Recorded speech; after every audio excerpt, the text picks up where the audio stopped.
Hello guys, welcome. This is lesson 13 for BC Calculus where we're starting to talk about the total change theorem.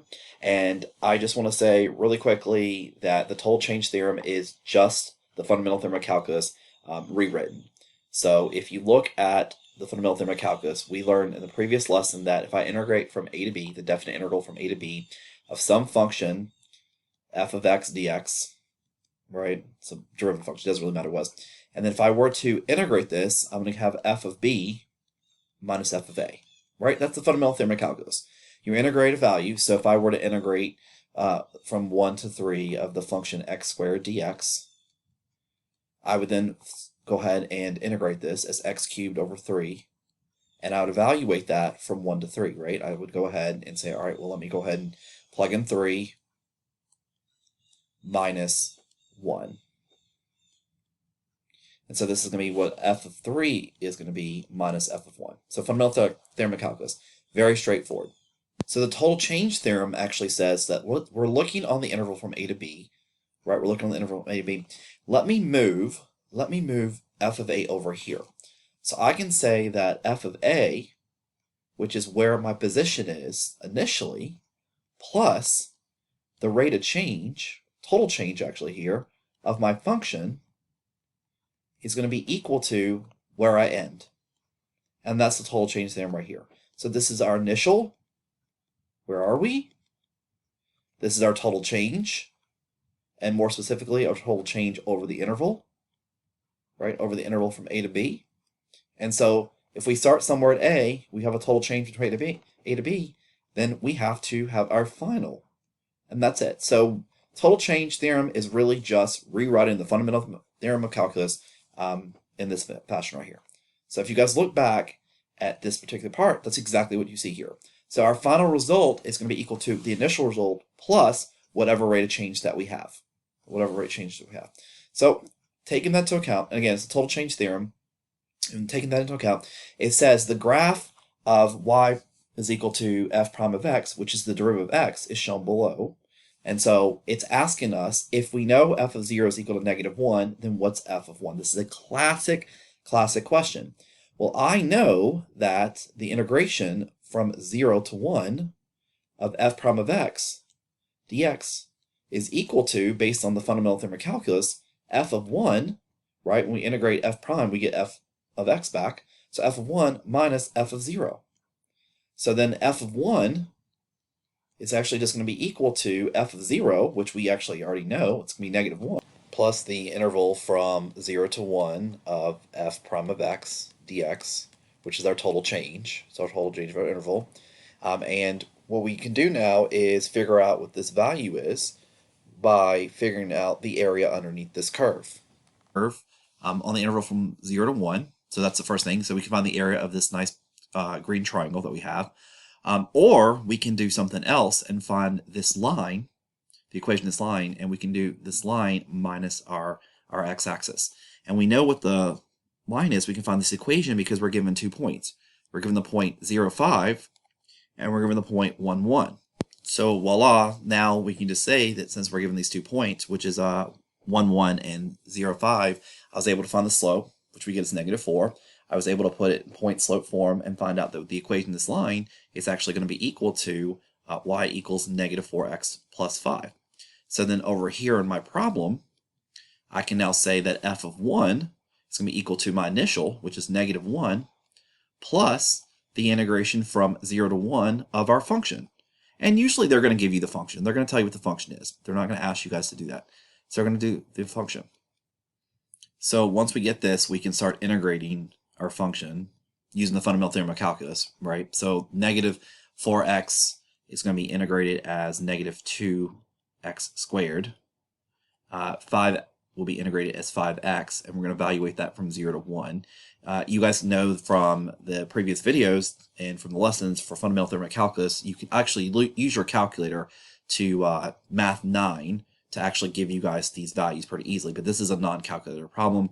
And for most of the examples I'm going to do in this lesson set, I'm actually just going to skip this integration part because we just did it in other lessons, just so we can, simplify and go much faster with our problems. But all we do is plug in 1, right? All we plug in is 1, and we then would plug in 0, but that's just going to end up being 0. So we're going to be left with -1, and then it's going to be -2 times 1, so it's going to be -2 plus 5, and so we get 5 minus 3, which gives us the answer is 2. So f of 1 is going to be equal to 2. So guys, this is our very first example of the total change theorem, which again, I'm going to reiterate is just the fundamental theorem of calculus rewritten. All right, so let's look at the next example. It says the function f and g are differentiable, and for all real values, and g is strictly decreasing. Again, just want to say, guys, that this says that g is strictly decreasing, so, if this were an FRQ, which it is, maybe part B is talking about doing maybe a Riemann sum, and it's asking for a left or right Riemann sum. Well, this is going to let you know if it's an over or underestimate because of the words strictly decreasing. So when we do these notes, we're taking parts of our FRQs, and we're actually just showing you guys the part we want for the total change theorem, but just kind of always keep in the back of your mind when you're reading these questions that certain things like this is kind of maybe helping you set you up for how to do parts C, D, or E. But okay, let's just move on though. So the table below gives us values of the functions and their derivatives at select values of x. So let h be defined by right here. All right, so let's find the value of h prime of -1. So hopefully you guys know from the previous lesson that this is going to be the fundamental theorem of calculus part 2. We're taking the derivative of an integral. So when we do that, we're going to take h prime of x. The first thing I told you guys to do is you want to take your function and you want to plot it down. Remember, this is when you're taking a derivative of an integral. You want to take your function, plot it down, and replace t with our function g of x. So we're going to do f of g of x. And then the next thing we always want to do, based on the fundamental theorem of calculus part 2, is multiply by the derivative of what we're replacing in there. Okay, so that's that. And then, again, guys, we've had this conversation that if I were to use a constant, I plug in -1 to our function, but then I got to multiply by its derivative, which is 0, so it doesn't matter. So this is it. So now that I'm looking at this question, I don't really know why. This is definitely just the fundamental theorem of calculus part 2 with a little bit of chain rule. So we're going to go ahead and finish this question, but it doesn't do a really good job of total change, so we'll move on from that here. But anyways, it's just a good review question, maybe from the previous lesson, so I'm okay doing it. So h prime of -1, we're going to plug in and find out what g of -1 is. So g of -1 is 0. So we're going to go ahead and plug that in here. G prime of -1 is -2. And so h prime of -1 is going to be what is f of 0. So f of 0 is going to be 8. 8 times -2 is going to be equal to -16. So yeah, that was definitely fundamental theorem of calculus part 2. Has nothing really to do with total change.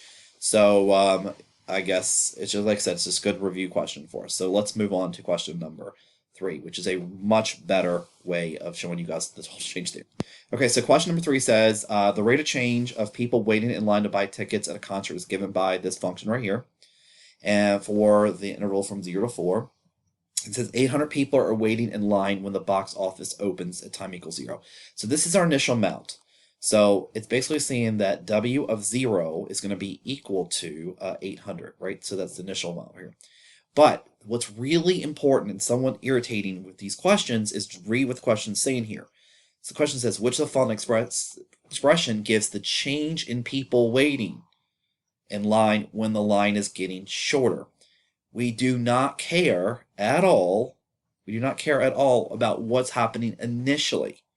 We don't care at all what's happening there. So we actually do not need this piece of information to do that. We want to know what's the following expression gives us the change in people in line when the line is getting shorter. So the only things we really need to take out of this question is change in people waiting in line and then the fact that it's shorter. So let's go ahead and graph our function on our graphing calculator.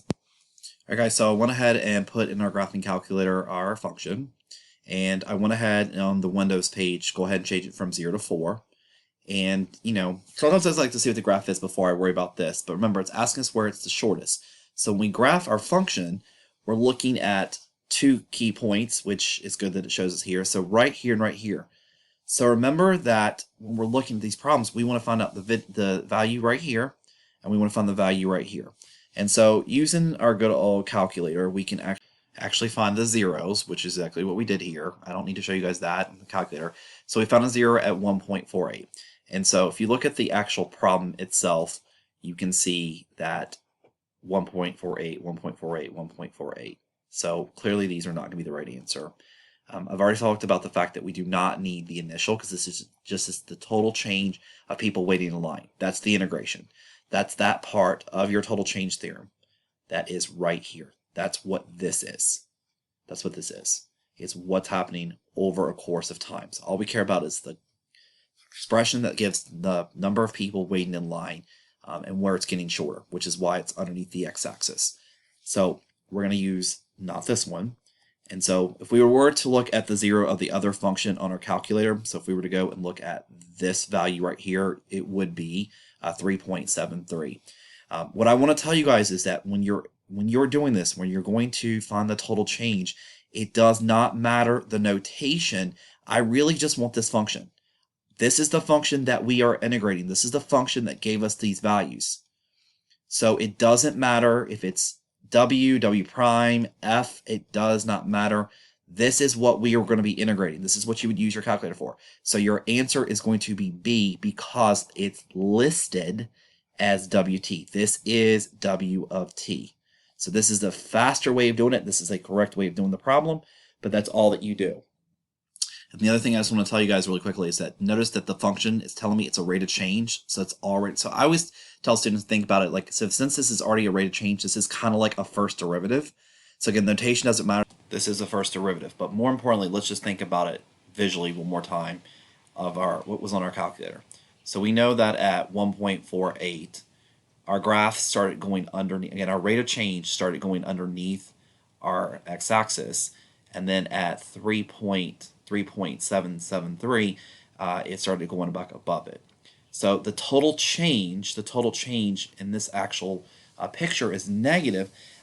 Technically, if you look at the area, we remember from the previous lessons that this area would have, even though area is positive, this would have a negative value.